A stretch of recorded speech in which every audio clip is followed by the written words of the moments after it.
Hello, thank you for listening to 3 Legacies Recovery Recordings. If you enjoy our program, please be sure to like and subscribe to the channel, and don't forget to share with a friend. We're also self-supporting, so feel free to contribute to the channel through Venmo at Recovery Recordings 615. Please note that the views expressed on this podcast are solely our individual views and do not represent any official stance of any 12-step program. We are not affiliated with any specific recovery organization, and this content should not be considered as professional advice for alcoholism or addiction.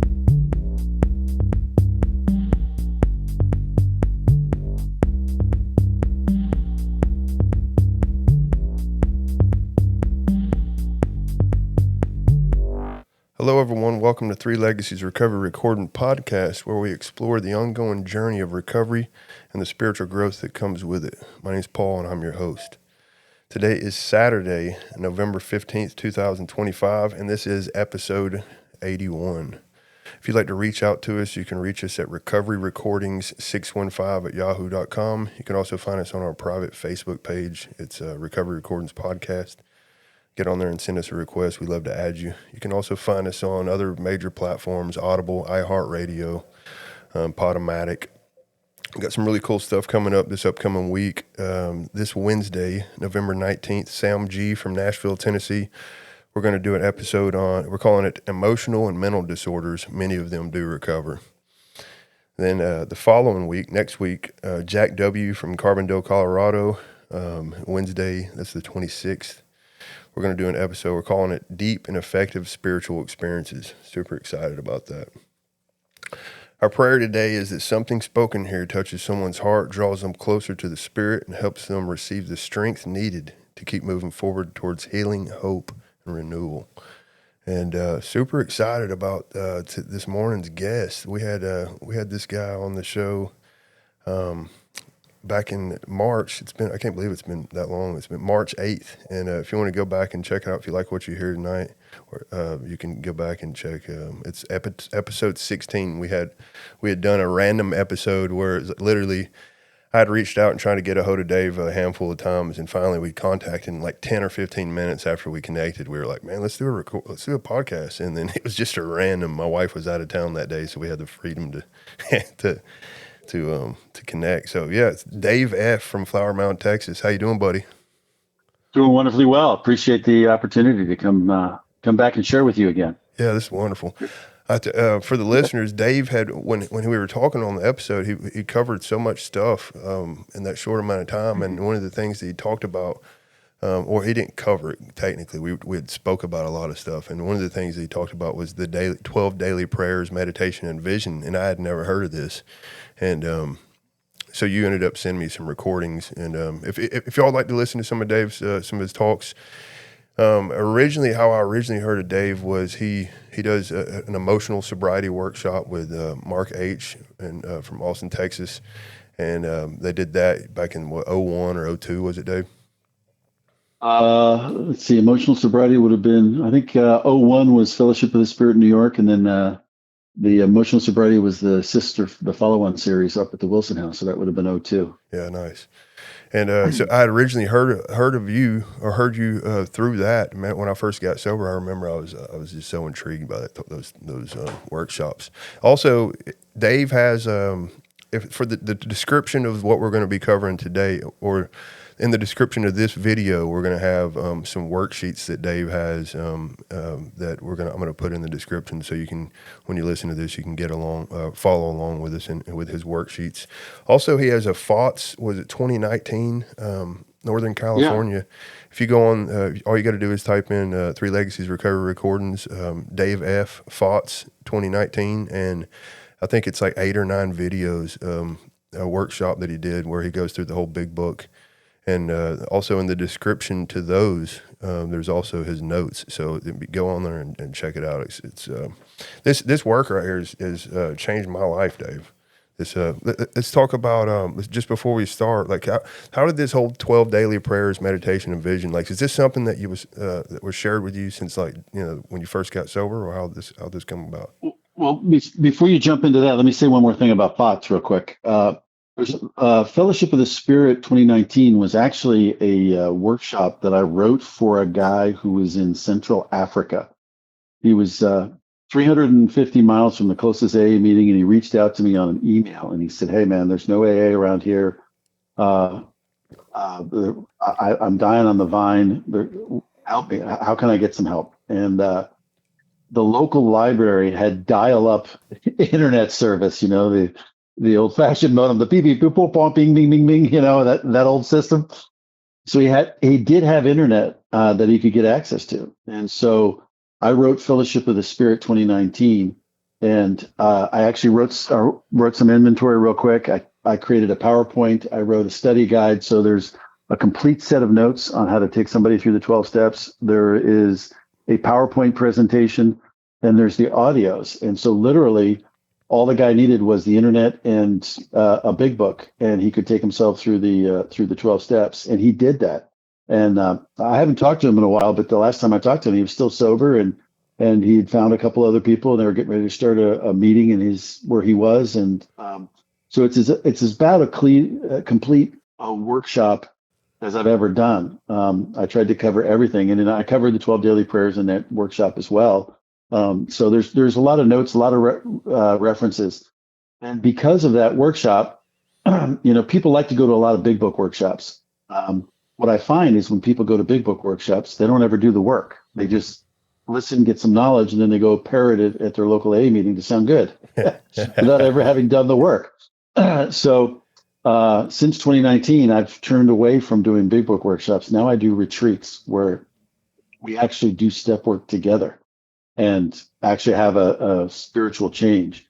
And that is a nice segue into the 12 daily prayers, because that's what my sponsor taught me when I first came into the program back in 1981 was he said there's always three tools and they're always together: prayer, meditation, and vision. And one of the things that I've realized is probably, I'm just painting with, these aren't actual statistics, it's just Dave's experience.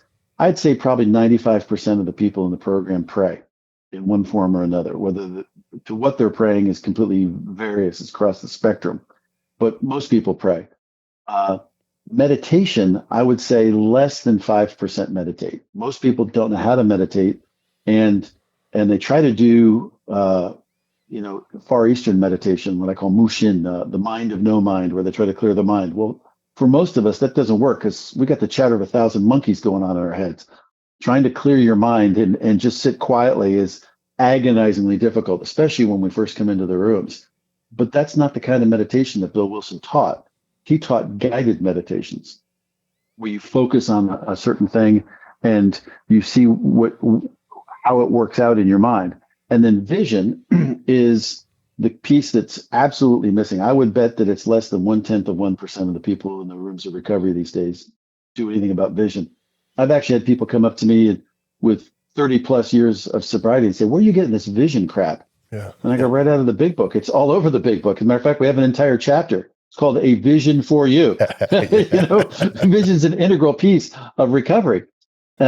So when Carl took me through the work, he showed me the places where there was prayer, meditation, and vision. And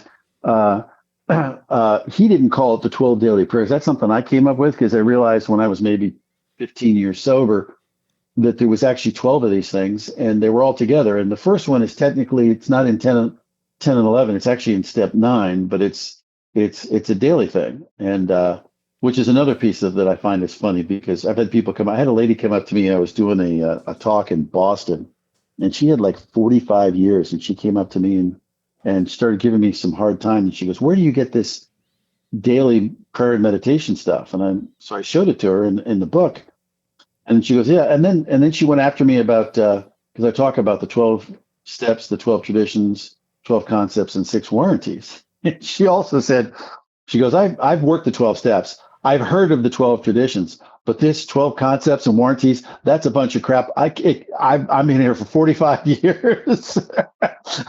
So I pointed her to the service manual. So maybe it's time for you to do some service work and read the service manual. Nice. Anyway, I digress.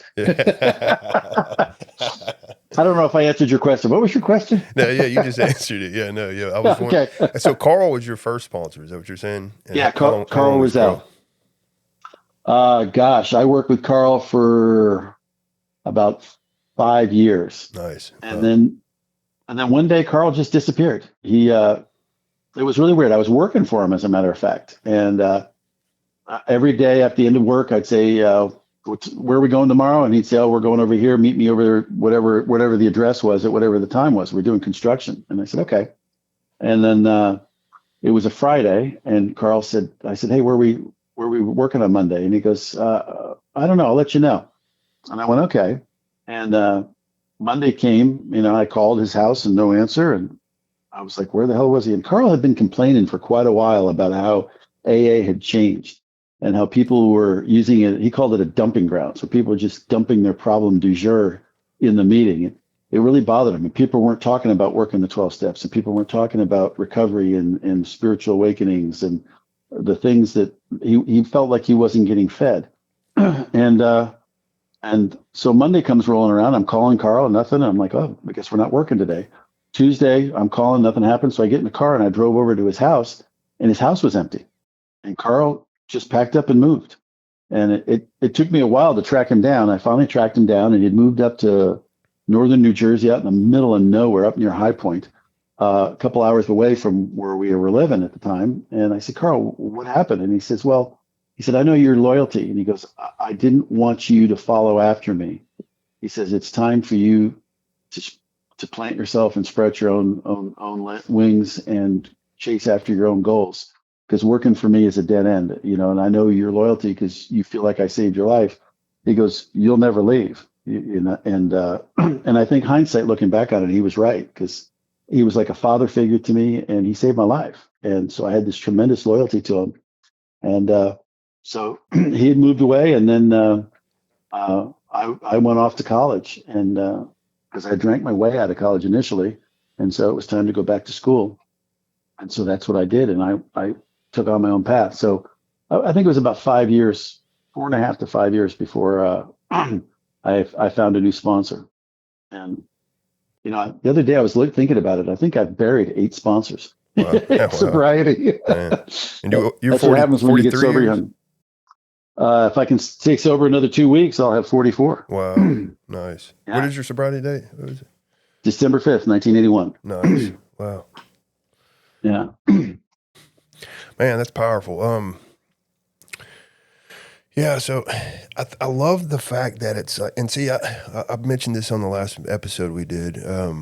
Not everyone I know has to, like, I don't know that has to go this deep is really like the way I want to say it, but like I'm going to say it has to go this deep. Like this is like the way you approach this stuff is like a practical application on what spiritual principles will look like on a daily practice, right? And it really deepens 10 and 11, and the vision was a game changer, because it was like, man, like I couldn't tell you how long, for years, I used like, what you're talking about, the Eastern meditation practice is like a self-centering thing, and it was real self-serving, but I wasn't really like, like my vision of what God's will was for me at the time was completely different than all this stuff, right? And this was a game changer because it was more like compassion, loving, understanding, outward flow of like love, right? Absolutely. Yeah. And it's interesting because if you look back at our history, Bill Wilson and Dr. Bob especially, they got guys praying and meditating right off the bat when they were still shaking, chirping like a squirrel when they come into the rooms. They wouldn't bring them into a meeting first.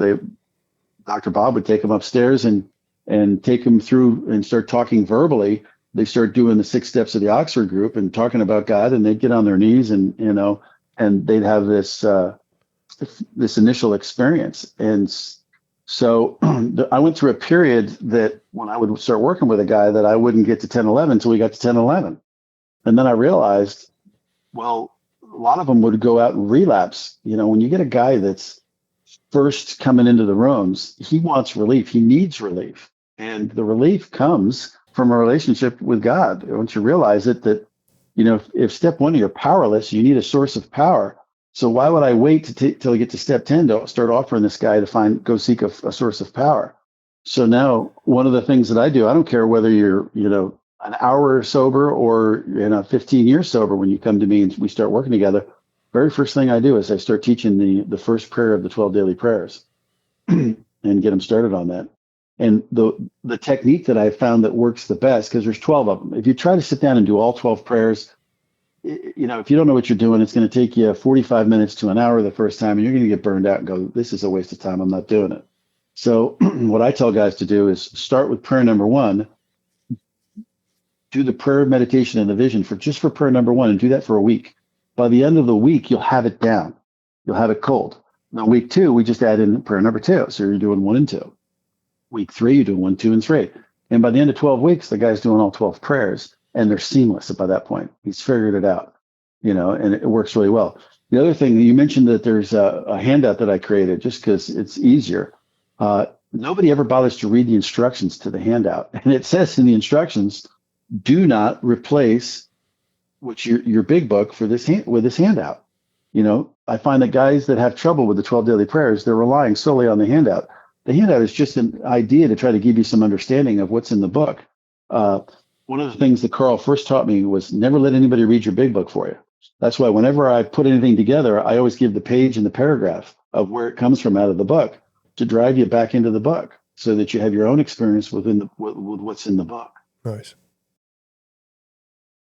Yeah, that's good stuff. Yeah, I remember me and my wife were going to Panama City like several months ago, and I was staying in touch with you. And I remember when I told you we were going out of town for the week, you were like, immediately, like your reaction was like, make a vision, have God with you, enjoy your time with your wife. It's like, wow, it's like it's a practical application of love, pretty much, right? Yeah. And it's one of those things that bites people. People go away on vacation and then they come back, and they very often they go away on vacation and they come back worse than they went before they left. Yeah. And the reason why is they break their discipline. At home, they've got the discipline, they've got the routine. They know when they're going to do their prayer meditation. They know what meetings they're going to. All that foundational that their sobriety is built on. And then all of a sudden they go on vacation and they haven't bothered to think it through. They don't know what meetings they're going to. They don't know who are they going to talk to on a daily basis. What alcoholics are you going to check in with? What accountability are you going to have? And then they show up in some hotel room and they're out of their element. And so they don't have their normal place where they do their prayers. I mean, some people have built like an altar in their house where they keep their big book and it's quiet, and they go there every morning and they do their routine, whatever that happens to be for them. Then all of a sudden they go to Cancun or Hawaii or something, and now they're out of their element. And the next thing you know, they realize they haven't said their morning prayer meditation for 3 days. They just got into a fight with their wife in the middle of their supposed nice vacation. It's turned into a crap show because they've broken their disciplines. So I always tell guys, make a vision for what it's going to look like for any major change, whether it's a new job, having a new baby in the house, any major life change, include, like, I travel for a living. Yeah. So I'm always making a vision. Like tomorrow, I'm going to Boston, and I'm going to be going to it's not a normal trip that I fly. So I'm going to go up to Boston. Well, what meetings am I going to go to? I've already started doing reconnoiter because, Monday, I normally catch a meeting on Monday. Well, my normal meeting time, I may not be able to do that meeting. So what meeting am I going to go to replace it? So I don't end up missing a meeting in the week. Nice. Yeah. Little things like that. I create a vision, and I've set myself some rules for when I'm on the road. So I will not leave my hotel room until I've done the 12 daily prayers. So I get in there, I work my way backwards. If I got to be, let's say I got a taxi that's going to pick me up at 5 o'clock in the morning. I'd say, okay, I need 30 minutes to shower and get cleaned up. So that's 4:30. I need a minimum of 30 minutes to do my prayer and meditation, right? So I work my way backwards, and that tells me what time my bedtime is going to be. And I need 8 hours of sleep, so I back it up 8 hours, and now I have a bedtime. And which sounds weird, that I'm in my 60s and I give myself a bedtime. But if I don't, next thing you know, I'm trying to do my prayer and meditation while I'm in the shower or whatever, and I'm shortchanging my relationship with God. And you do that long enough, and the next thing you know, you're living life in a dry drunk. Yeah. Wow. Nice. Yeah. Yeah, and also maybe we should touch on a couple little things, like for the listeners. like for example, the first of the prayers is that it says we ask our Creator that we show us the way of patience. It's talking about in the big book. It's talking about a reference to family, but at the same time, this could be something like anyone that you're closest to around. Like maybe you don't have family or any of that, so kind of keep in mind it could be someone at work that you're around a lot, or best friends or anything. It doesn't necessarily mean family in particular. A lot of people will be like, well, I don't have family, so they don't reply to me or apply to me. So just wanted to touch on some of that stuff real quick. Well, yeah, you've got your family of chance and your family of choice. Your family of chance is the family you were born into. I've got brothers and sisters that there's a couple of them that if I talk to them once a year, that's a lot. We don't see eye to eye. We have different ideas about politics and society, and I mean, a lot of places we're diametrically opposed in our way of thinking. That's my family of chance. My family of choice are the people that I do life with, the people from my home group, the people that I have over on Thanksgiving, people call it Friendsgiving these days. Well, I have a bunch of recovery people. I have sponsors and sponsees, and we have a get together. Those are my people, right? Those are my family. Same thing when a lot of people spend more time at work than they do at home.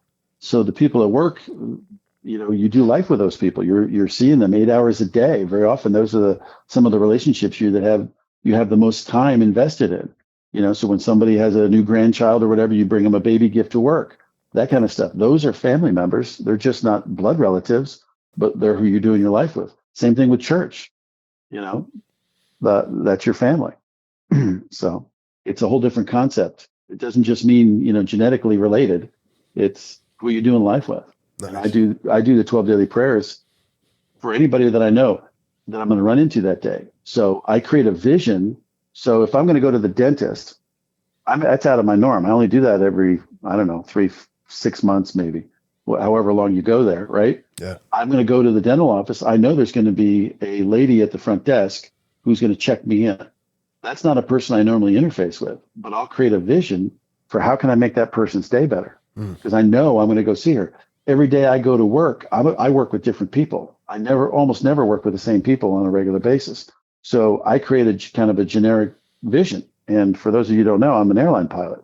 So I know that when I'm going to show up, there'll be a different gate agent, maybe that I worked with or maybe that I haven't. So I have a generic vision for how am I going to bring patience, tolerance, kindness, and love to that scenario when I show up to fly the flight. Little things like that. I apply it throughout my life, and it's literally revolutionized my life. Wow. Yeah. It's just It's love. massive. Yeah. It's love. It's like, it's the spirit, right? It's the spirit of service. Yeah. Exactly. Yeah. And you mentioned prayer number one. Let's jump into it, if you will. Prayer number one comes from page 83 of the big book, right? It's in the first full paragraph on the page. Anytime I make a reference, like if I say 83:1, I'm talking about the first full paragraph on page 83. If there's a partial paragraph in the big book that carries over from, let's say, from 82, the partial paragraph at the top of the page would be :0, 83:0.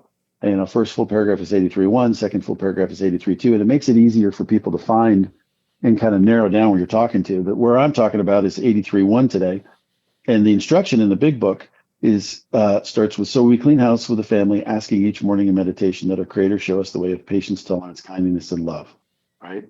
And what Carl taught me was anytime the big book is using the expression asking, that's a prayer, because we're asking something of God, right? And remember, he also taught me that there's three things and they're always together: prayer, meditation, and vision. So let's pull this apart and see if we can find the three components, because in the big book, they're always together. So we clean house with the family, asking. There's the prayer. And people look at me and they go, well, where are you getting this 12 daily prayers from? Well, look at the next two words: asking each morning. Yeah. I don't know how you read the big book, but if it tells me I'm supposed to be doing this each morning, this is an instruction I'm supposed to do every morning, right? Yeah. Each morning in meditation. There's the meditation piece, right? Yeah. Meditation is just thought, right? And we'll talk more about what meditation actually is, but for now, we'll just say it's thought. That our Creator show us the way. What is that? Show us the way is the vision. If you're trying to show someone the way, if you can't explain what it looks like, how are you supposed to be able to show the way? right? You either got to demonstrate it by example or be able to explain it with your words.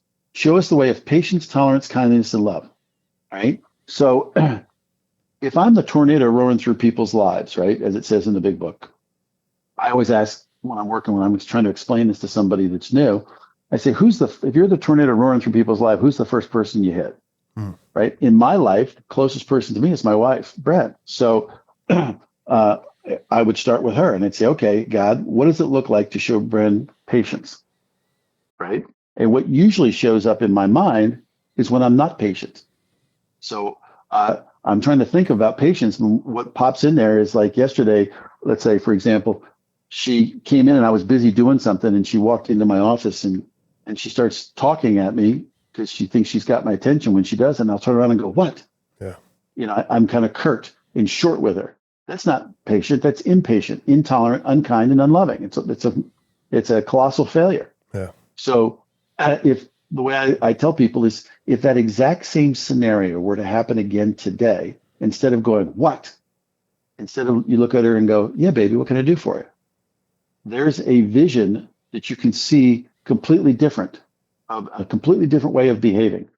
And once you have that vision, now you've got an alternative. You can still go turn around and go, what? Or you can go, yeah, baby, what can I do for you? You've got a choice now as to which one you're going to choose. The analogy I like to use is that of an archer. An archer usually has a tube on their back that they keep the arrows in. It's called a quiver. If you've only got one arrow in your quiver, guess which arrow you're going to shoot? The only one you got, right? So if your only response is, what? Yeah. Right? But if you can see yourself having a vision saying, yeah, baby, what can I do for you? You're creating a second arrow. So as the interruption starts to happen, I call it swinging the turret. As I'm swinging the cannon over to blast her with the what, as I'm swinging that turret, there's a pause. That's nanosecond as you're looking over to respond to them because they've started to talk to you. That's when you're reaching in your quiver to pull out an arrow. I could still pull out the what, or I could pull out, yeah, baby, what can I do for you? Yeah. And what's really cool is the more you practice it, because God will give you the opportunity to practice these visions, the more you practice it, the old arrow, the what, right? You stop using that arrow. And the new arrow will then all of a sudden become the old arrow, and the old arrow falls out of the quiver.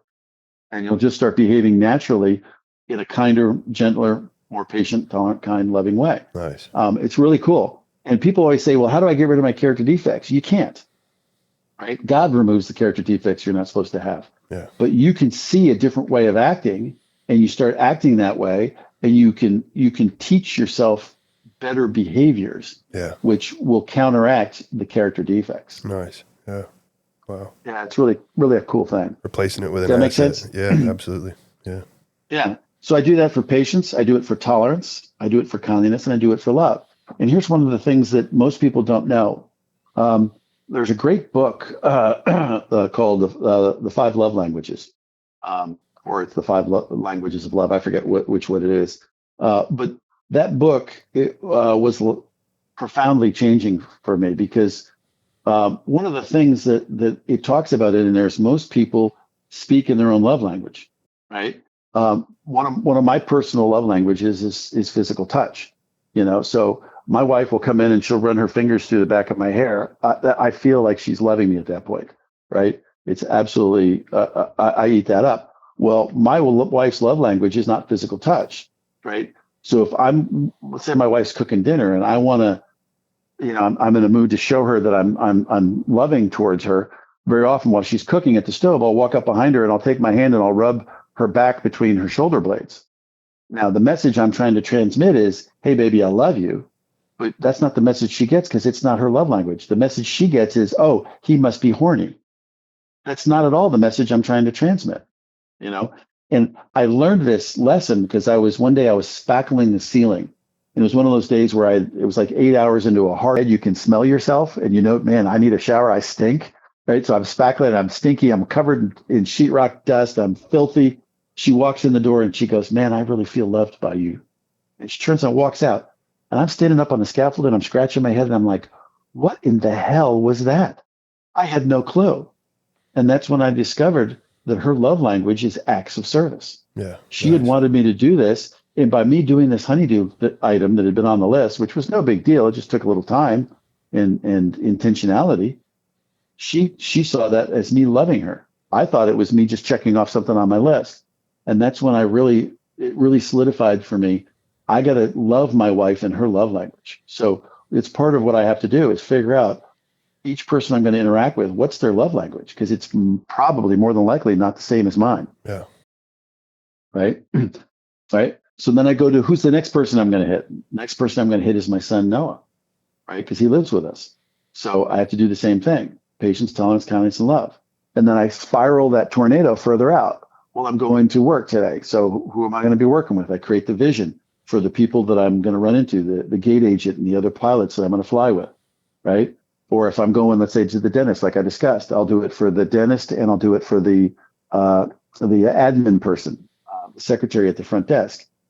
If I'm going to the store, if I know I'm going to go shopping, let's say my wife asked me to do the groceries this week, and I know I'm going to go over to Tom Thumb and do the groceries. I know that unless I'm going to use the little machine and check out when there's no person there, I'm going to have a vision for whoever checks me out.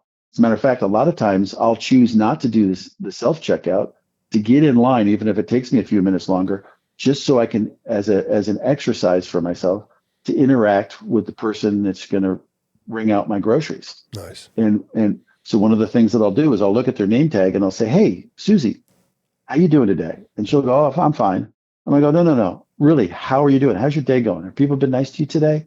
And you just start up just the most basic conversation, and you can have some of the coolest spiritual experiences just by showing some interest in another human being as you're going through life. And so this first prayer has profoundly changed my life because I go around trying to be patient, tolerant, kind, and loving and interact with other human beings on the planet. And the more the next generation gets into technology, looking at their phones, I watch my sons. They can be sitting at the kitchen table. They will literally text each other across the kitchen table rather than have a conversation. I have no idea what our society is going to come to, but I can tell you that technology is really starting to hurt us because people are afraid to talk to each other anymore. And when you don't know people, then you become afraid of people, and that's starting to blossom in our society. But man, I'm way off the topic. Rein me back in. I digress. Yeah, there you go. No, I get it though. Yeah. So prayer number 1 is patience, tolerance, kindness, and love. Does that make sense? Yeah, absolutely. That's wonderful. Yeah. Cool. Then prayer number 2, if you flip the page over to 84, right? Halfway down the page, 84, second paragraph, it says, this thought brings us to step 10, which suggests we continue to take personal inventory, continue to set right any new mistakes as we go along. We vigorously commence this way of living as we clean up the past. We've entered the world of the spirit, right? And then it goes on and says, this is not an overnight matter. It should continue for a lifetime. Continue to watch for selfishness, dishonesty, resentment, and fear, right? So there's our instruction for the vision. We're watching for selfishness, dishonesty, resentment, and fear, right? That's our vision. When these crop up, it doesn't say if these crop up, it's saying they're going to crop up. When these crop up, we ask God. There's our prayer, right? Yeah. Wants to remove them, right? And then it gives us a series of instructions, and there's actually 6 instructions here, right?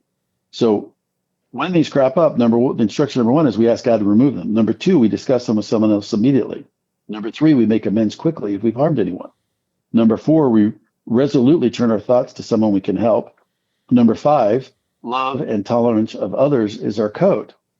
And there's the end of the paragraph. But wait a minute, Dave, you said there's 6 of them. What's the next sentence on the page? You have your book out? No, I don't know.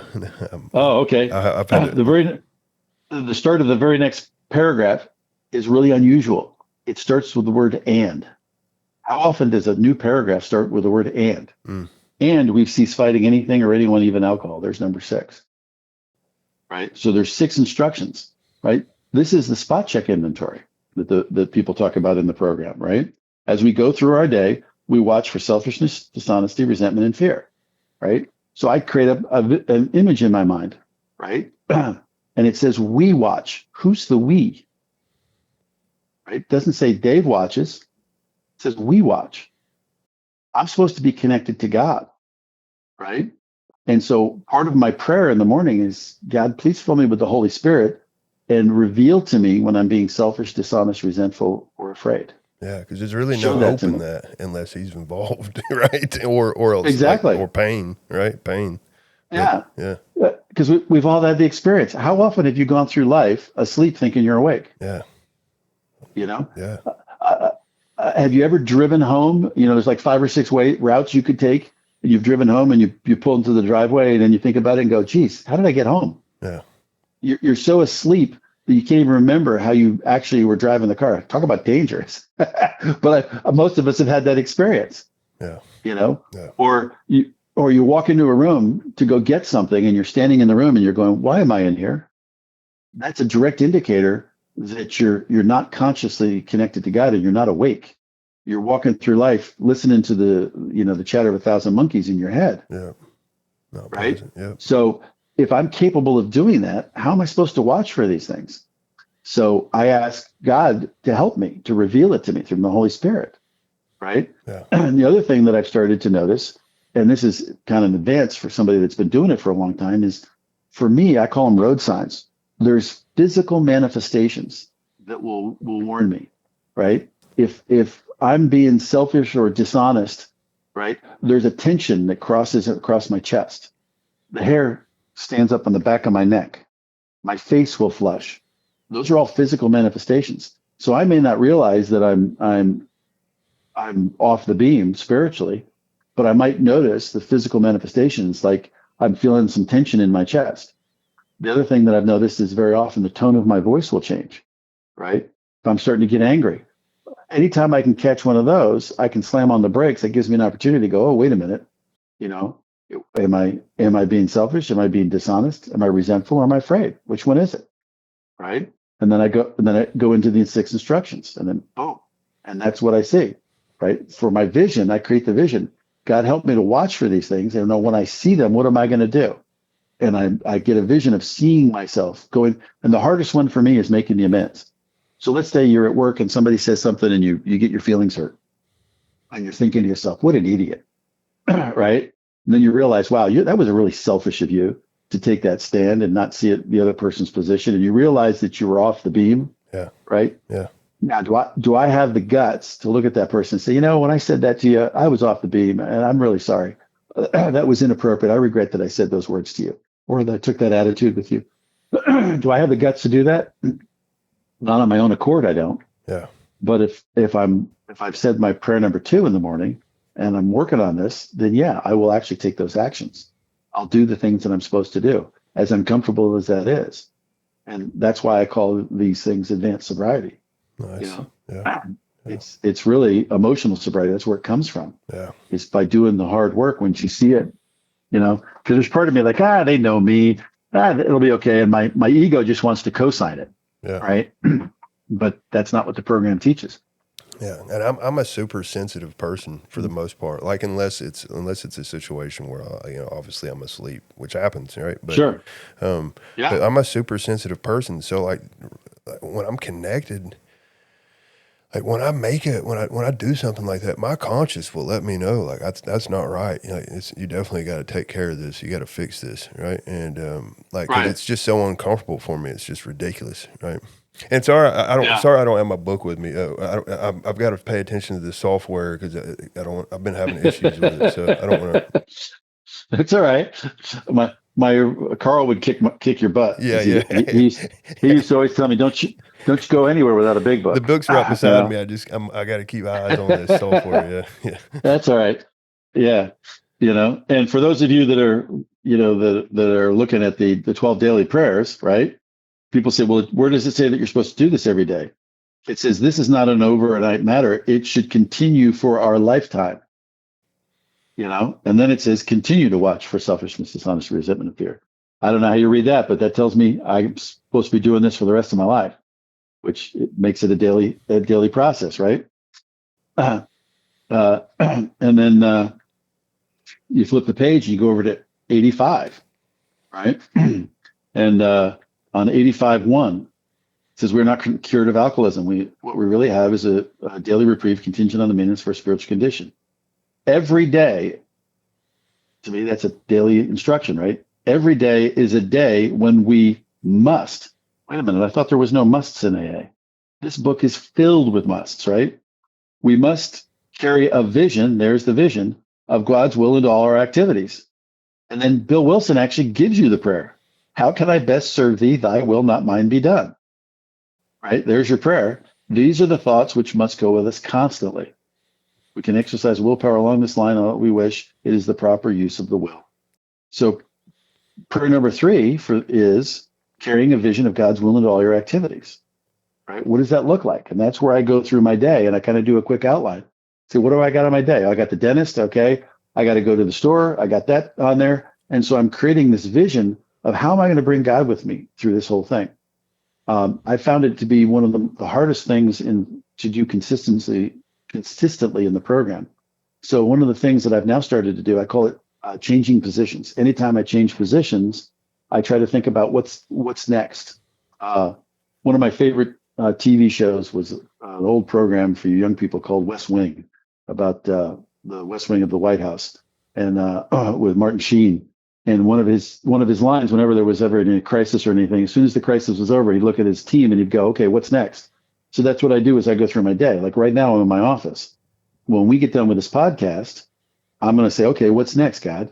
And I'm going to get a vision of taking God with me out of this office to wherever I'm going, into the kitchen to go talk to my wife or whatever. Whenever I change positions, I try to create what's a vision to bring God with me into that.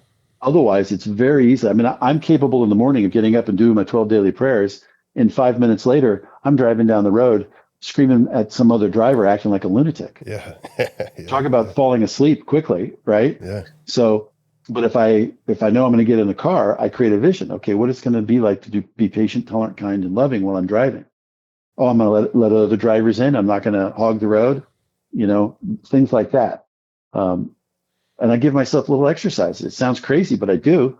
Like some days I'll give myself an exercise, which is one of the toughest exercises I ever do, is to drive in the slow lane, not to get in the fast lane for the entire trip to wherever I'm going.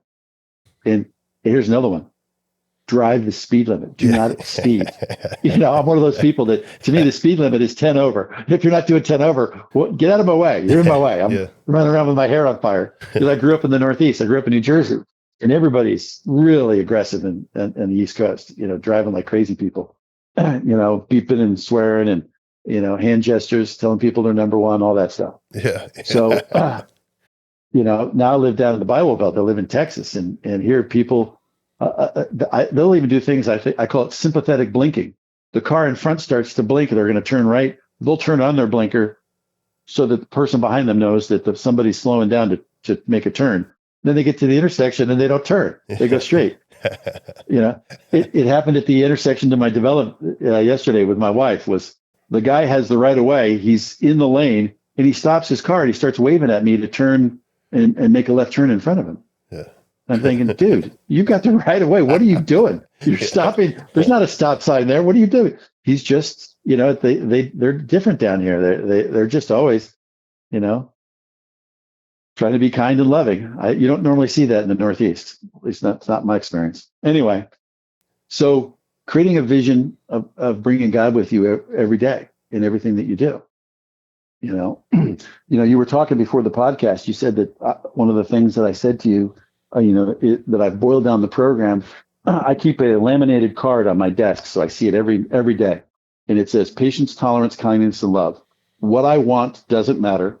I don't get a vote because I work for God today. To me, that's a summation of the program. That's it.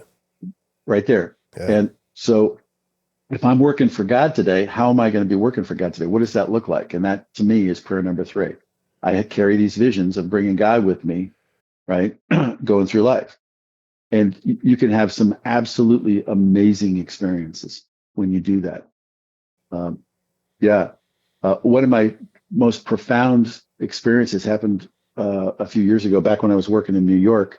And when I fly international, and international flights usually leave at night. And so I'm in our operations, behind the security area in a private area. There's an office, set of office suites where we plan our flights and that sort of stuff. And I had done my prayer and meditation, and I'm back there, and I had seen this woman for probably, I don't know, 5 or 6 years. She was the same janitor that would clean, and she'd always be in there at night, and she'd be emptying the trash cans. And I don't know what possessed me to do it, but I looked at her and I said, "Hey, what's your name?" And she told me her name, and I said, "Hey, I'm Dave Fredrickson. How you doing? Nice to meet you." And I thanked her. I said, "Thank you so much for the job you do. You always clean up our trash cans. The bathrooms are always spotless. I really appreciate what you do for us here." Nice. And it stunned her. And the next time I saw her, I called her by name, right? Wow. Yeah. And that little relationship, as long as I worked in New York until I transferred down here to Texas, we had a wonderful relationship. And every time she saw me, she'd break into a smile, and she'd say, she called me a honey very often. She'd say, "Hey, honey, how you doing? How's everything going?" And I'd be like, "I'm doing fine. How are you? How's the world treating you today? Are you in good spirits? Has the Lord blessed you today?" And we would just have these wonderful little, all because I bothered to find out who her name was and to see her. Nice. Right? Not just to walk by her and see her as this janitor who has nothing to do with me, and I'm busy. I got to get to work and I got to do the things I got to do. It took 60 seconds of my time, and out of it, I had this wonderful spiritual experience of getting to know this woman and having a friend. That it was absolutely wonderful. I've done that with people all over the place, and people get to know you. One of the challenges that I try to do now is when I'm going through security and I have to get scanned. Very often I go through the employee section and we show our IDs and stuff. And we get let in, but every once in a while you get nailed for what they call a random inspection, and so I have to go through with the regular passengers and take all the stuff out of my pockets, and it's really an encumbrance. But one of my goals when that happens, because usually I'm agitated because I got selected for random, is I try to make the TSA people smile, because everybody in the world gives those people crap. Yeah. And so I'll do that now for my patience tolerance and my vision, is I'll look at them and go, "Hey," and I'll read their name tag and go, "Hey, John, how you doing today? How's everybody treating you?" Nice. And they'll be like, "Oh, I'm okay." And I'm like, no, really. How? And I just take 10 seconds to ask them something about them, and it's amazing to see what a difference it makes in their attitude to recognize the people that are providing service for you every day that we normally are asleep to. It's a powerful spiritual exercise. If you've never tried it, I highly recommend it.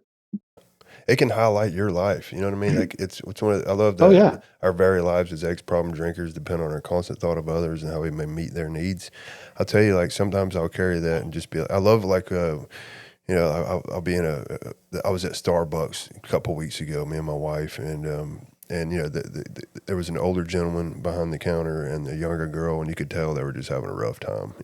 Just taking a moment and being like I appreciate y'all. Y'all are killing it. And like you can tell they're in that moment of like it's a crap show, yada yada yada, and just something as simple as like taking a moment to connect with them and letting them know that you appreciate it. It can change their whole day, the vibe, right? It's like, oh, okay, because they're probably so used to everybody being upset because they're taking too long. It's like, man, absolutely. Yeah. And here's the other cool thing is, it goes back to what Carl taught me. You can never give away as much as you get by giving it away. By showing a little interest in somebody else, you get rewarded. Yeah. It's, the little vignettes, the little experiences you have throughout the day. Yeah. It changes, it uplifts your whole attitude. I call them God winks. You get this little God wink, where you have this other little interaction with another human being, and it can turn your whole day around, where you're having a not so good day to all of a sudden now you're smiling or whistling as you're walking down the street. Yeah. All because you weren't being selfish. Yeah. I always tease my sponsees. I'm like, "Oh, did you hear the sound?" And they go, "What sound?" And they go, "What's that?" And I go, "That's your head coming out of your ass." Yeah. You're sleeping. Yeah. You were going through life asleep, and now you heard and now all of a sudden you had this cool little experience. It's a wonderful, wonderful thing. So we're up to page 85. At the bottom of 85, it says, Step 11 suggests prayer and meditation. We shouldn't be shy in this matter of prayer. Better men than we have been using it constantly. You notice that word constantly? They don't say every once in a while. They say we use it constantly. It works if we have the proper attitude and work at it. One of the questions I always ask people is, what's the proper attitude? They told us on page 55 in the fourth paragraph. It would be easy to be vague in this matter, but yet we can make some definite and valuable suggestions, right? And here comes prayer number 4. And this is the daily inventory. Now, the interesting thing is you do a little history work on it. It says when we retire at night. In the first edition of the big book, it did not say that, right? If you look at the multilith in the first edition, it says when we look back, it says when you awaken tomorrow morning, look back over the day before, was the way it was originally written.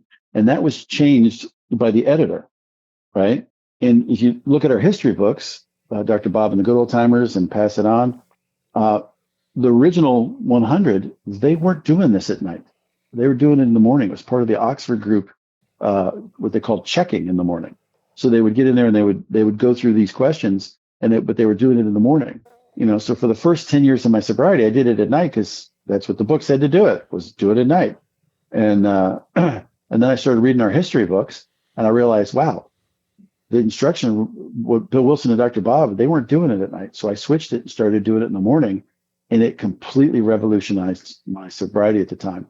Nice. Because I don't know about you, but when I'm going to bed at night, I'm exhausted. I got no energy to sit down. And number two, nobody on the planet can lie to me better than me.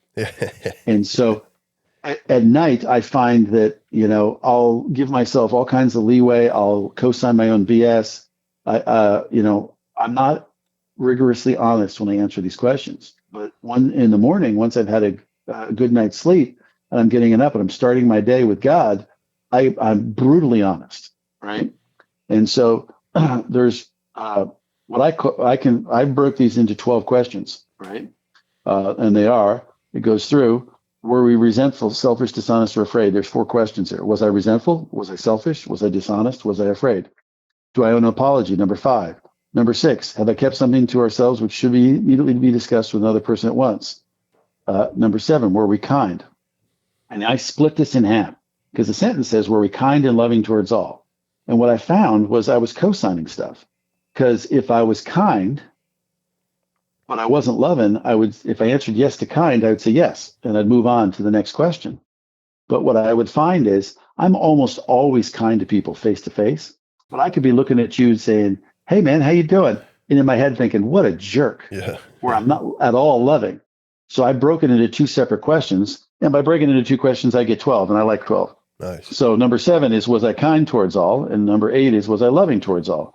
And let me tell you, that's a hard one to be loving towards all, at least for me. Maybe you're better than me, but I fail on that one regularly. Amen. Number 9, what could we have done better? Number 10, were we thinking of ourselves most of the time? Number 11, were we thinking of what we could do for others? And number 12, of what we could pack into the stream of life. But we must be careful not to drift into worry, remorse, or morbid reflection, for that would diminish our usefulness to others. After making our review, we ask God. Here's our prayer, right? We ask God's forgiveness and inquire, there's our meditation, what corrective action, there's our vision, should be taken. Nice. Prayer, meditation, and vision. And it's based on the daily inventory. So I get up in the morning and I think back on yesterday. Was I resentful? Oh yeah, I was pissed off yesterday. Well, I got to write out a 4-column inventory because I didn't catch it with the spot check with prayer number 2, right? Right? We watch for selfishness, dishonesty, resentment, and fear. Well, if I didn't catch it then, and I'm still resentful in the morning, I'm writing out a 4-column inventory. Yeah. Right? Yeah. If I was selfish, I got to go make amends for being selfish. Even if I was selfish, let's say I took the last donut and I don't know who it affected, I got to at least make a vision of not taking the last donut, offering it to somebody else, that kind of thing, right? Dishonest, I got to go make amends. Afraid, I need to take a look at my fear card, right? I need to process it. Why was I afraid? Why was I not relying on God? And what would God want me to be? I go to page 68 and use the fear tool, right? I ask God to remove the fear and direct my attention to what he would have me be, is what the instruction is. Yeah. Well, what does God want me to be? If that same fear gets on me today, what do I want? What does God want me to be? Trusting, reliant, faithful, courageous, whatever it happens to be, right? And that becomes part of my vision for my day. Does that make sense? Yeah, absolutely. It's so powerful. Like every bit of this is just so freaking powerful. It's I love using the term the spirit of service.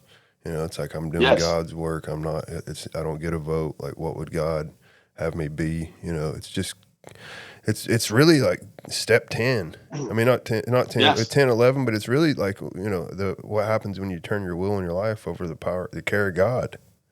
Sure. Right? It's like Yeah. the practical application of that. It's all of it, right? Yes.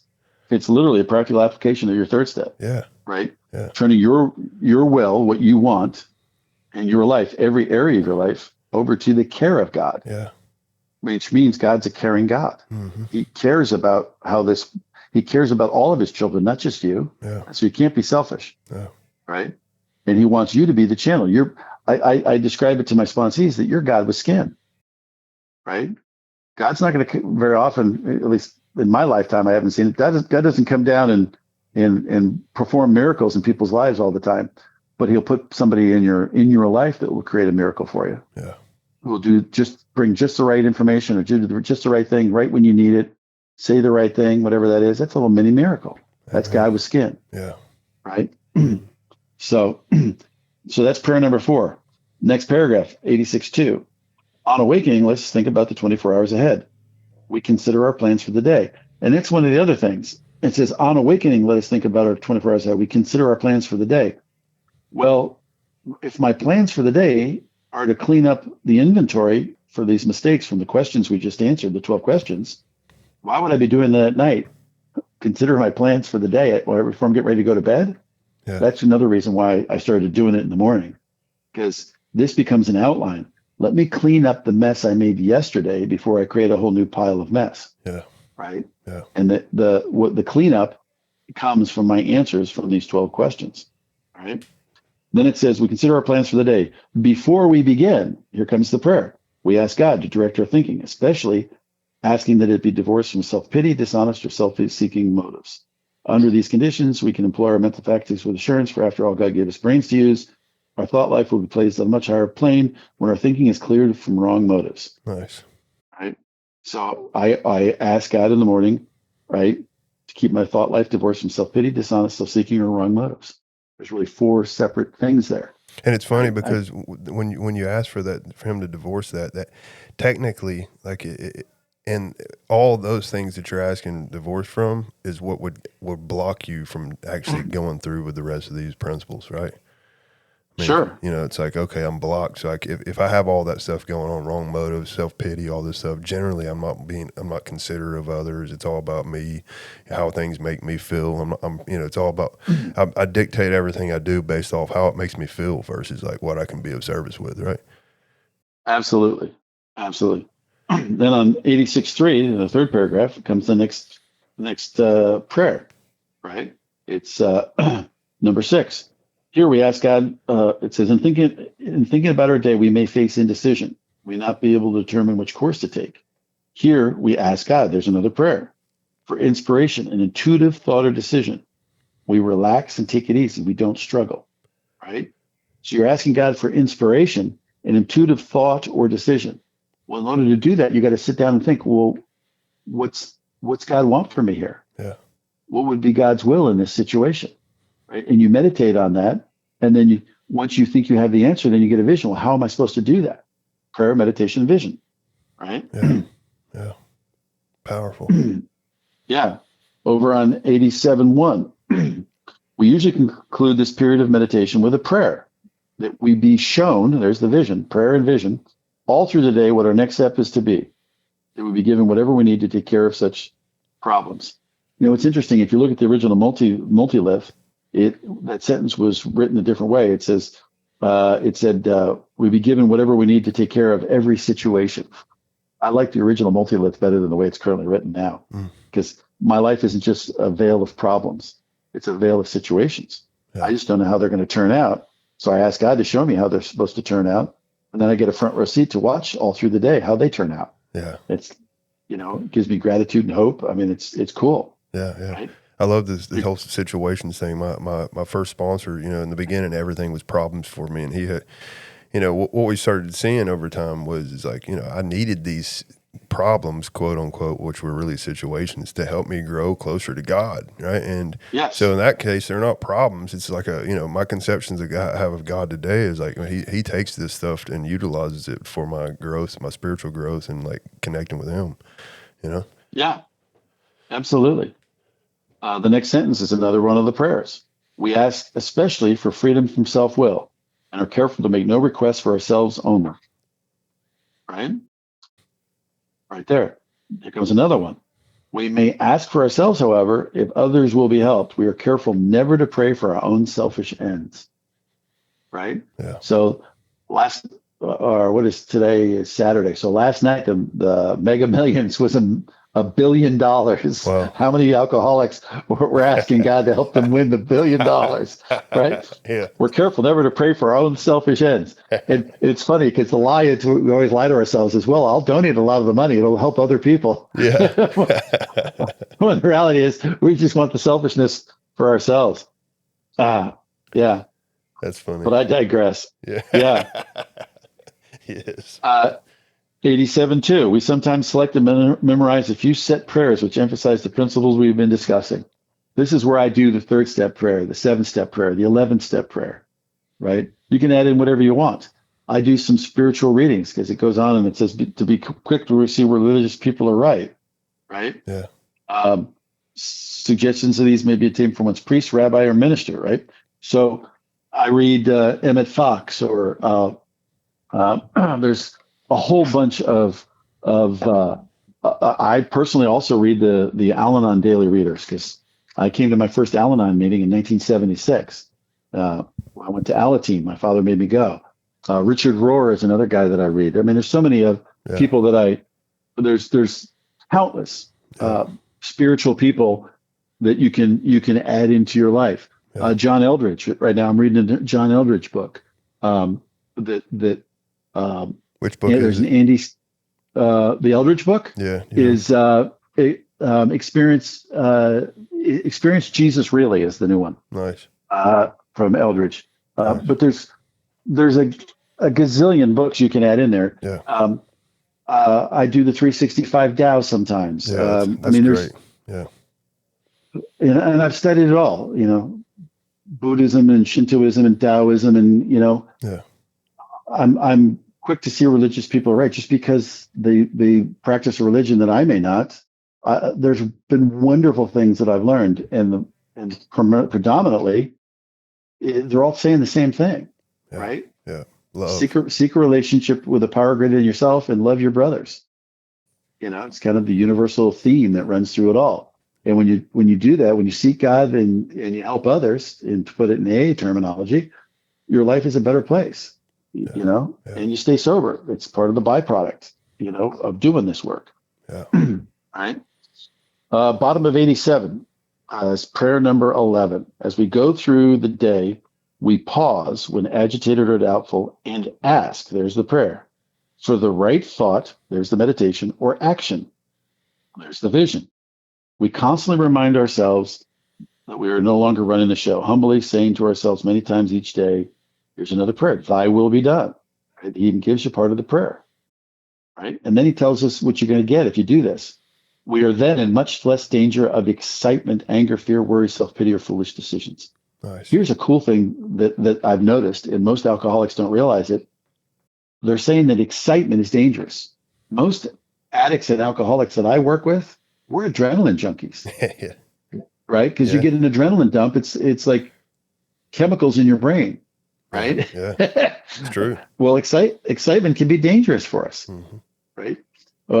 Whenever I run into an alcoholic, and I was one for a lot of years, where I'd have these rage attacks where I would just lose my crap, and I had these spikes of anger where I'd start yelling and screaming. It took me a while to realize is every time I was doing that, I was getting an adrenaline dump.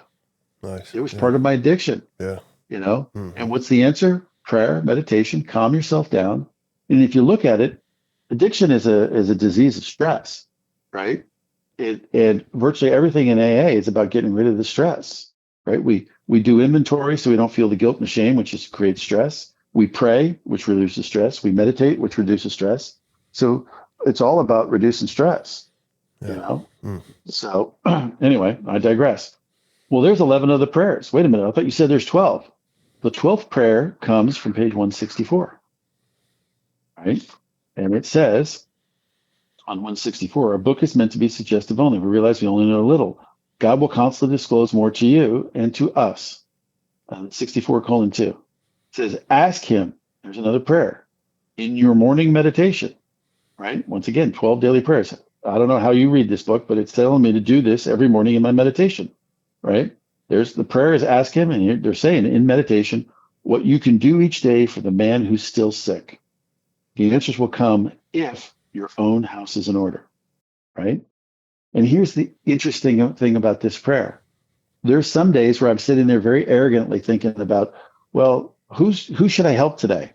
Which person do I know in the program? Which sponsee is really struggling that I should call and have this conversation with and try to make their life better? When the majority of the time, the man who's still sick is the guy I'm seeing in the mirror. I look back at my inventory from the day before, right? And I answered those 12 daily questions truthfully. A lot of times, the man who's still sick is me. I need to do better because I had to make amends twice yesterday, or I said something crosswise to my wife and I didn't clean it up. Well, she forgives me, that kind of thing. Yeah. Right. That makes me the man who's still sick. I'm the guy who's experiencing emotional inebriety. I'm not going through life on the spiritual beam. I'm a half a beat off and I need to focus my attention on me. Or maybe I haven't written inventory in 5-6 months. Maybe it's time for me to spend some time writing some inventory. Yeah. Wow. Instead of going to my local meeting and pontificating and showing everybody that I know this program inside and out. Yeah. Yeah. Yeah. Maybe I'd be better off staying home and doing a little inventory on myself, to try to change some of the negative things that have been cropping up lately. Wow. That sort of thing. And that's one of the things that I'm embarrassed to say. I bet you I was 25 years sober before I realized one day that I am the sick man very often, not the other person. Wow. Right. Mm-hmm. Yeah. And I don't think we're gonna have time to do it in this talk, but there's the forgiveness prayer, right? And it's one of my pet peeves. I hear people say they call it the sick man's prayer. Yeah. But it's not. When you read that prayer, it's not about somebody else. The prayer is for us, not for somebody else. Otherwise, I'm basically taking somebody else's inventory from some spiritual hilltop, looking down on them and saying, "Oh, that guy's a sick man. Let me pray for him." That's not what it's about at all. Wow. It's about praying for me. I'm very often the sick man. Yeah. I'm the sick man, and so the man that I need to help, ask him in your morning meditation what you do for the man who's still sick. A lot of times that's me. All these years later, decades into sobriety, I can still be sick because my ego will rebuild. If I don't whittle that sucker, it'll grow back. Wow. Yeah. So that's a long-winded way of talking about the 12 daily prayers, my friend. That's freaking awesome, man. Thank you so much. And also for the listeners, Dave, he talks about at the beginning, he talked about how he does one prayer a week, because this is a whole lot. Obviously, you try to cram all this in at once. It's just it's not really practical. It takes forever. But like he makes a comment where he said you do one a week, and then the following week you'll add the new one. Plus you've gotten used to the first one or the last one, right? So, and then at the end of the 12 weeks, you get so familiar with this where you can do all these 12 daily prayers in like within 10 or 15 minutes, right? I mean, depending on what's going on in your life and how detailed you get with it. Yeah, depending on the prayer number 4 of the 12 questions, if I was living spiritually yesterday, and I don't have a whole bunch of stuff to clean up from yesterday, on average, it takes me 8 or 9 minutes to go through these 12 daily prayers. Yeah. And here's the cool thing, and I should have mentioned this earlier. Once you have a vision, if the vision works today, it'll work tomorrow. Yeah. You don't need to rechange the vision. So if I get up and I do a prayer for patience, tolerance, kindness, and love for my wife, for Bren, I'm using the same vision that I've been using probably for 10 months. Yeah. Because it worked yesterday. So I use the exact same vision.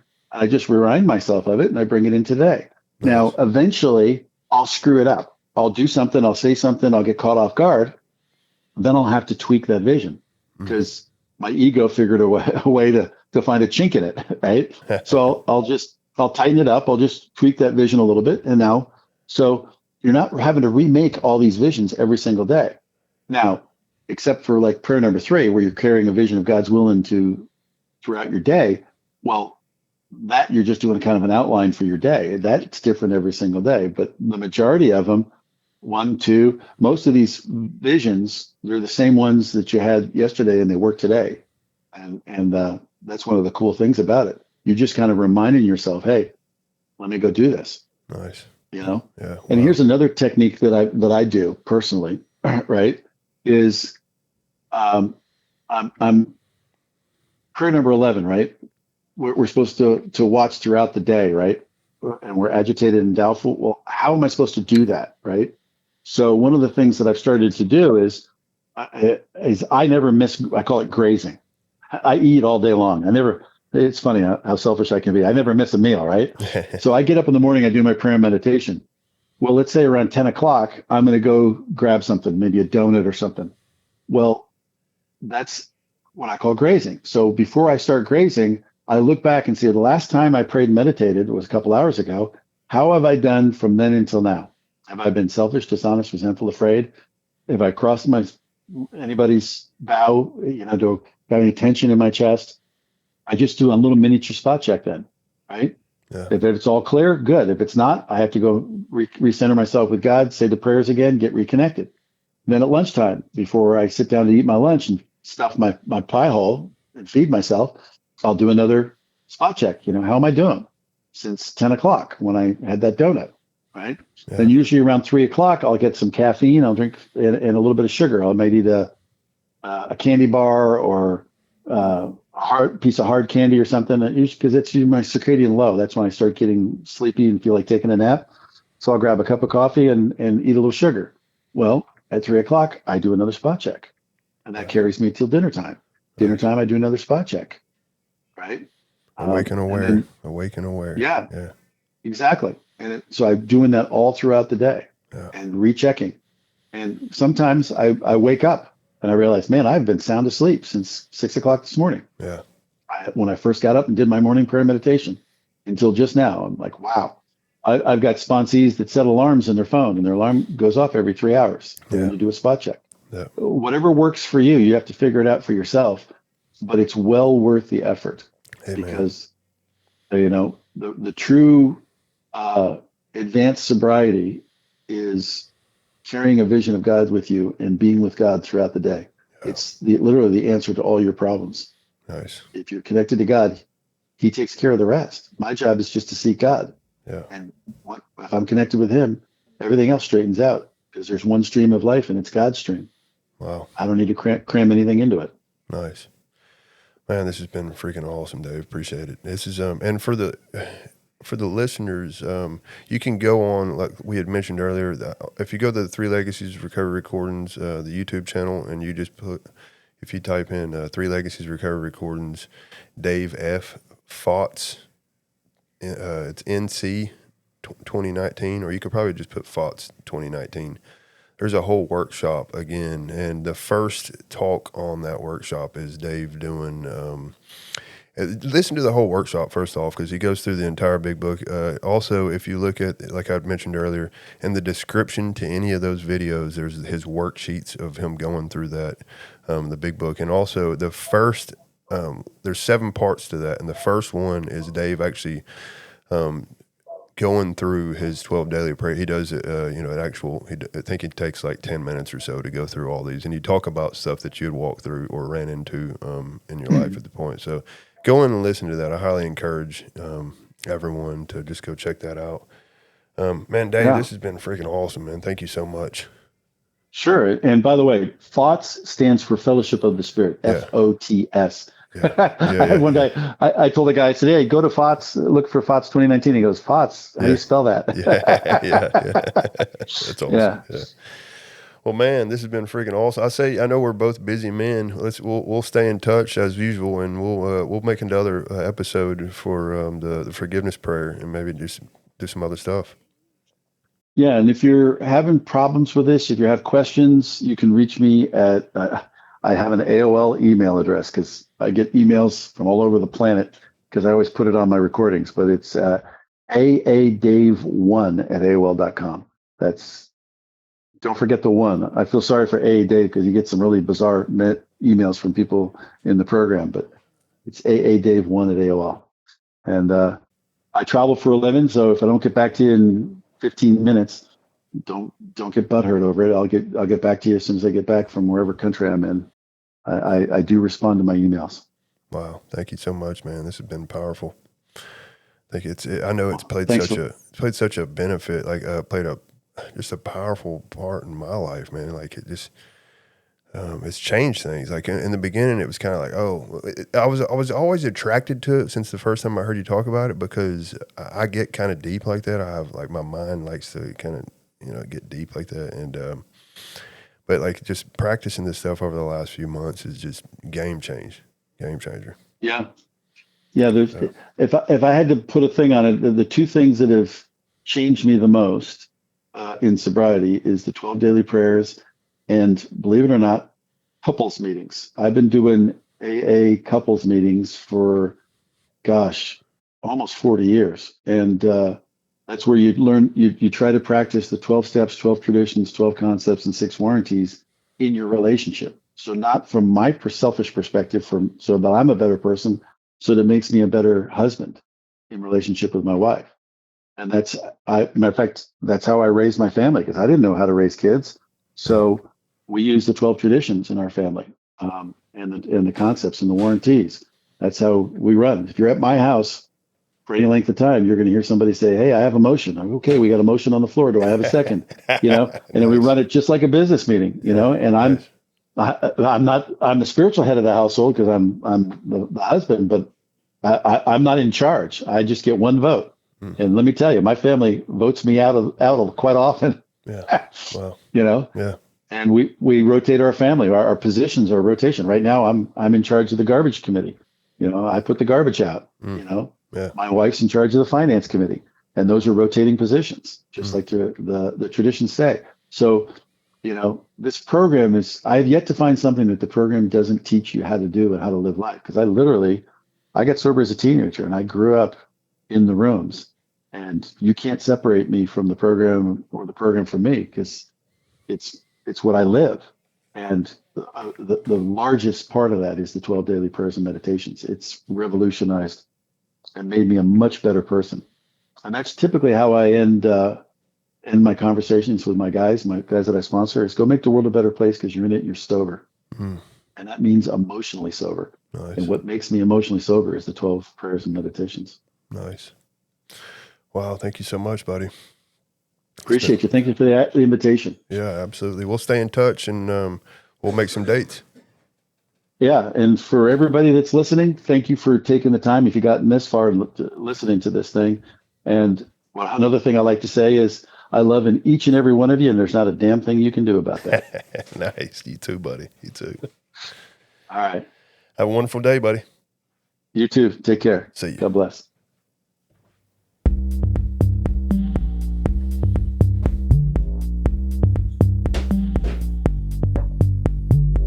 Hello.